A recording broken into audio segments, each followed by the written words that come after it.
গর্ভে থাকা সন্তান অবস্থায় সবথেকে বেশি কোন আমলটি করলে সন্তান নেককার বা জানার উপকৃত হতে হবে? সবচেয়ে বেশি আমল করবেন 5 ওয়াক্ত সালাত খুব গুরুত্বের সাথে করার পাশাপাশি সকল গুনাহ থেকে বেঁচে থাকবেন। গান বাদ্য বাজনা এগুলো শুনবেন না, অহেতুক আপনার ফিল্ম ইত্যাদি দেখবেন না, নিজেকে হারাম কাজ থেকে বাঁচিয়ে রাখবেন। এর পাশাপাশি কোরআন তেলাওয়াত বেশি বেশি করে শুনবেন এবং পড়বেন। তেলাওয়াত করবেন এবং তেলাওয়াত শুনবেন, এই দুটি কাজ আপনি নিয়মিত করবেন। আল্লাহর কাছে দোয়াটা খুব বেশি করবেন। এই কাজগুলো আপনি করবেন। আমি আবারও বলছি, প্রথমত 5 ওয়াক্ত সালাতকে খুব সুন্দরভাবে যতটুকু সম্ভব, যত সুন্দর করে সম্ভব আপনি নিয়মিত আদায় করবেন।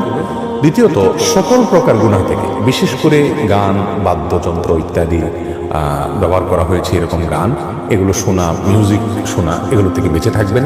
গান বাদ্য শুনবেন না।